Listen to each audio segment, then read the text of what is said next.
नमस्कार, स्वागत है आपका JJN न्यूज में और मैं हूं आपके साथ निशा उप्रेती। अंकिता भंडारी मर्डर केस को लेकर पुलिस रिमांड पर लिए गए तीनों हत्यारोपियों को रविवार को SIT ने पौड़ी जिला कारागार में दाखिल कर दिया है। इससे पहले SIT ने इस हत्याकांड के तीनों आरोपियों को रिमांड पर लिया था। बताया जा रहा है कि अंकिता हत्याकांड को लेकर SIT ने आरोपियों से अहम सबूत जुटाए हैं। 23 सितंबर को रेगुलर पुलिस ने तीनों आरोपियों को गिरफ्तार किया था। इसके बाद कोर्ट में पेश करने के बाद तीनों आरोपियों पुलकित, अंकित और सौरभ को न्यायिक हिरासत में जिला कारागार भेज दिया गया था। अंकिता हत्याकांड की जांच को लेकर सरकार ने DIG P रेणुका देवी की अध्यक्षता में SIT टीम का गठन किया है। SIT इस हत्याकांड की जांच में जुटी है। जिला कारागार में बंद तीनों आरोपियों को कोर्ट से रिमांड मंजूर होने के बाद SIT की टीम कड़ी सुरक्षा में शुक्रवार को अपने साथ ले गई थी।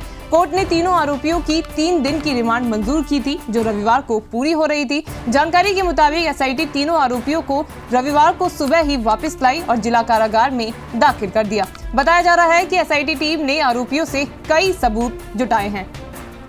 वहीं उत्तराखंड में लगातार शिक्षकों की शिकायत सामने आ रही है। इससे पहले एक शिक्षक शराब के नशे में स्कूल पहुंच गया तो पहाड़ में प्रधानाचार्य द्वारा छात्रा से छेड़छाड़ का मामला भी सामने आया है। अब खबर उधम सिंह नगर से आई है, जहां एक शिक्षक ने डस्टर मारकर छात्रा का सिर फोड़ दिया। गजब की बात यह है कि इससे पहले भी इसी स्कूल में एक शिक्षक ने छात्र को लात मारकर कक्षा से बाहर निकाल दिया था। लगातार हो रही घटनाओं से अभिभावकों में आक्रोश है। ये पूरा मामला गदरपुर ब्लॉक के जयनगर राजकीय इंटर कॉलेज का है। इस स्कूल में छात्र और छात्राएं दोनों पढ़ते हैं। ऐसे में कक्षा 12वीं की छात्रा पढ़ाई कर रही थी। इस बीच एक शिक्षक ने उसके सिर पर डस्टर मार दिया। इससे उसके सिर में चोट लग गई और खून बहने लगा। छात्रा की आंख बार बार बची। घर पहुंचने पर छात्रा ने परिजनों को घटना की जानकारी दी, जिसके बाद आसपास के लोग भी इकट्ठा हो गए। गुस्साए अभिभावकों ने ऐसे शिक्षकों के स्थानांतरण करने और विभागीय कार्रवाई की मांग की है। वहीं मुख्य शिक्षा अधिकारी रमेश चंद आर्या ने बताया कि दोनों मामलों की जांच कराई जाएगी। साथ ही बच्चों संग इस प्रकार का हिंसक व्यवहार कतई बर्दाश्त नहीं किया जाएगा। वहीं उत्तराखंड की महिला सशक्तिकरण और बाल विकास मंत्री रेखा आर्या ने हल्द्वानी में राष्ट्रीय पोषण अभियान के समापन समारोह में शिरकत की। इस दौरान उन्होंने लाभार्थी महिलाओं को महालक्ष्मी किट वितरित की। रेखा आर्या ने कहा कि लैंगिक समानता और शिक्षा की समानता को देखते हुए राज्य सरकार कई विशेष कार्यक्रम चला रही है। उन्होंने कहा कि किसी भी परिवार में बेटी के जन्म होने पर उसके परिवार वालों को ये महसूस नहीं होने दिया जाएगा कि बेटी उन पर बोझ है। इसको देखते हुए बेटी के जन्म से लेकर उनकी शिक्षा तक की सभी योजनाओं का सही रूप से क्रियान्वयन किया जा रहा है। साथ ही अंकिता हत्याकांड के आरोपियों को कठोर से कठोर सजा दिलाई जाने के सवाल पर रेखा आर्या ने कहा कि SIT की टीम को लीड भी एक महिला अधिकारी कर रही है और ये तय है कि अंकिता भंडारी हत्याकांड के मामले में किसी प्रकार की कोताही बर्दाश्त नहीं की जाएगी। उन्होंने कहा कि मुख्यमंत्री के निर्देश पर सभी टीमें सही दिशा में जांच कर रही हैं और अंकिता भंडारी के आरोपियों को किसी भी हाल में बख्शा नहीं जाएगा। प्रयास किया जा रहा है और महिला उत्थान को लेकर किस तरीके से सरकार आगे बढ़ रही है? देखिए, महिलाओं के उत्थान के लिए, लैंगिक समानता के लिए, उनकी शिक्षा को प्रोत्साहित करने के लिए और उनके पोषण का ध्यान रखने के लिए ये 4-5 बिंदुओं पर लगातार हमारी सरकार की ओर से, धामी जी की ओर से लगातार प्रयास है। उनके मार्गदर्शन में हम लोग आगे बढ़ रहे हैं।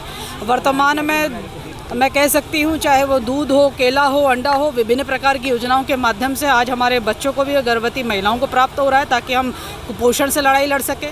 है कि जिस प्रकार से माननीय मुख्यमंत्री जी ने, जिस प्रकार से पूरी सरकार ने अंकिता भंडारी के मामले में जितनी भी समय दे समय जो चीज़ें जनभावनाओं के अनुकूल भी और जो चीज़ें संवैधानिक प्रक्रिया के तहत भी हो सकती हैं, वो सारे निर्णय लिए हैं।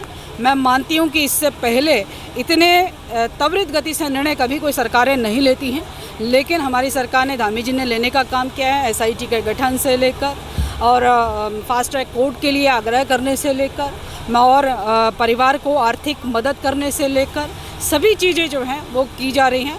SIT गंभीरता के साथ में सब मामलों को देख रहा है।